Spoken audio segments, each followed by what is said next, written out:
O tema desta segunda-feira é de extrema importância e logo na abertura do programa eu chamo a atenção dos senhores pais, dos senhores responsáveis, do professorado, do alunado, enfim, de todas as pessoas que se preocupam com a educação, especialmente esta noite a educação inclusiva. Eu gostaria que vocês já fossem interagindo pelo nosso portal TV+, 7423-2006, opção número 1, e para quem está fora de São Paulo, 0, operadora 11, ou 02111, por exemplo, 7423-2006, opção número 1. Não deixem de participar. A interação, a integração de todos os nossos telespectadores é muito importante, não é? Para que as nossas convidadas possam tecer comentários e a gente espalhar um pouquinho mais e abrir o espectro de conhecimento em relação à nossa... Olha aqui, painel, a nossa terceira convidada é mestre em educação e docente da Faculdade Anchieta, a professora Ana Maria Ialago. Professora Ana Maria, muito boa noite. Eu vou chamar as três de professoras aqui. Muito boa noite, muitíssimo obrigado pela presença. Eu que agradeço pelo convite, pela oportunidade de poder estar aqui participando, inclusive também aprendendo, não é?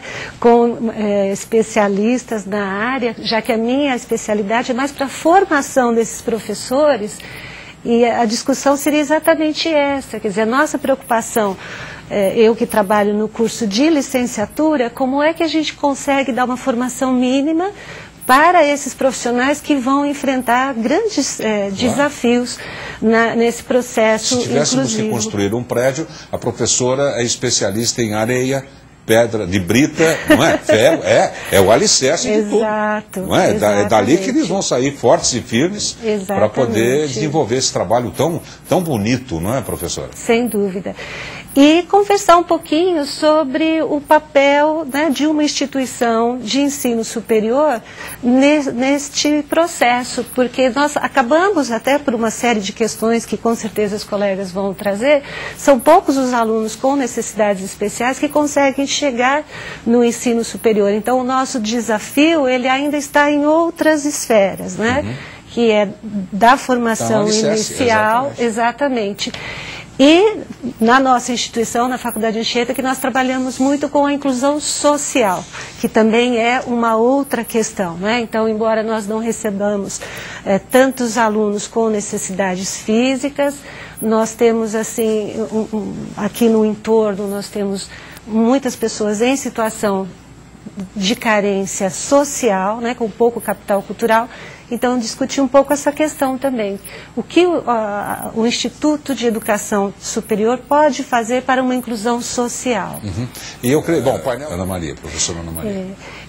E esse é um espaço que, na formação inicial, nós precisamos, já temos um currículo super enxuto, não é?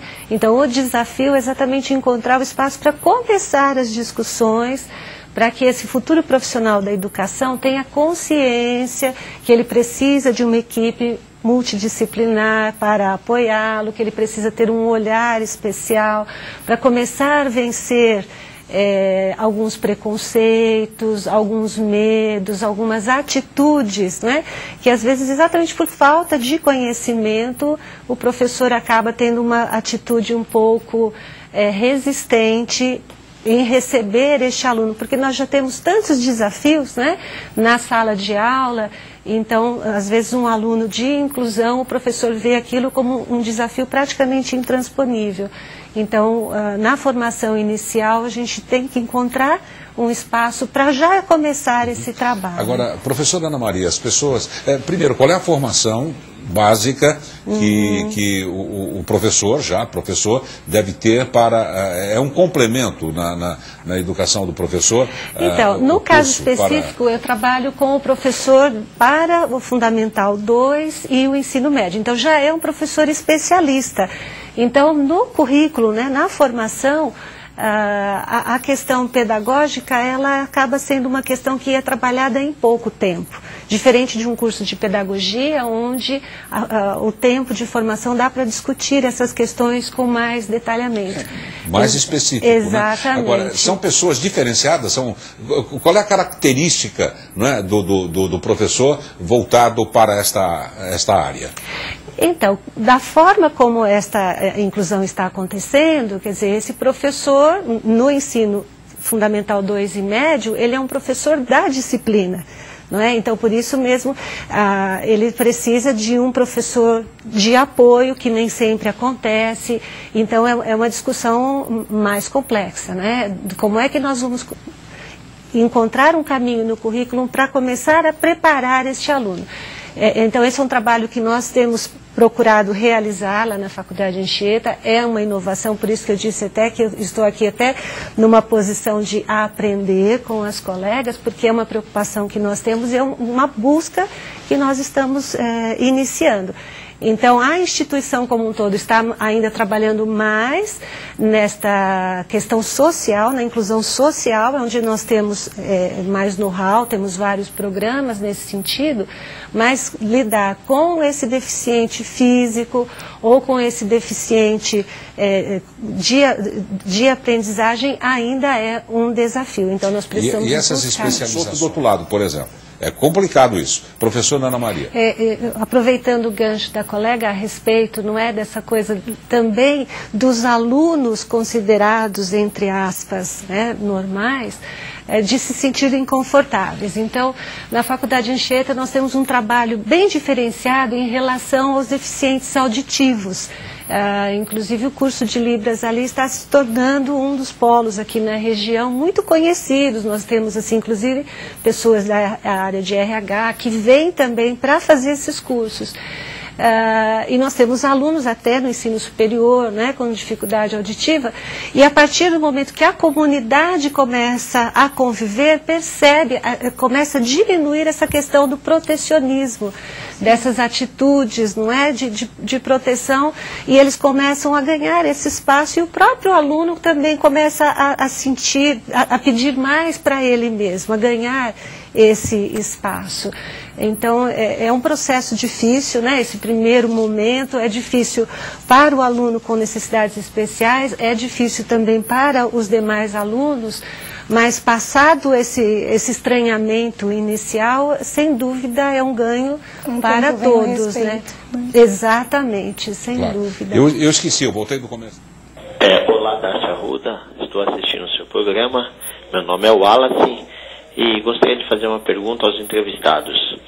Se eles se colocassem no lugar de um professor em uma sala de 30 alunos e 2 alunos com problemas, algum tipo de problema, como eles fariam para educar as 28 crianças junto com as 2 crianças com problemas, sendo que a maioria dos professores não tiveram nenhum tipo de nenhuma preparação para esse tipo de aluno?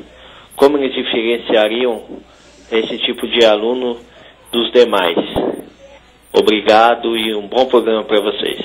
Obrigado, Wallace. Deve ser professor Wallace, né? É uma angústia, né? Que o professor... Ele vai falando, a gente foi construindo, é complicadérrimo, né? Exato.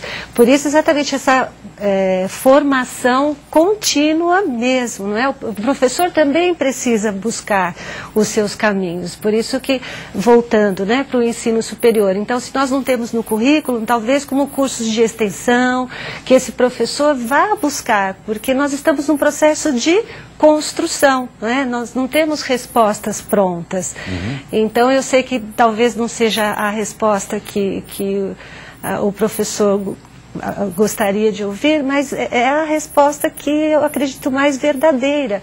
Nós precisamos construir esses caminhos, os caminhos ainda não estão dados. Eu acho que com a divulgação, né, modéstia à parte, a gente está dando a nossa parcela de contribuição do que é essa educação inclusiva. Porque o que o Wallace citou, eu fiquei imaginando, conforme ele foi falando, 28 alunos, 2 com necessidades, como educar esses 28, não é? Sendo que o professor foi pego de surpresa, por exemplo, não tem a mínima formação para isso, né? Às vezes não tem nem paciência, às vezes os outros 28 não deixam ele se concentrar. Imagina ele tentando fazer um trabalho específico ali, com 28 jogando aviãozinho, brincando nos joguinhos do celular, enfim, é complicado. A realidade é complicada.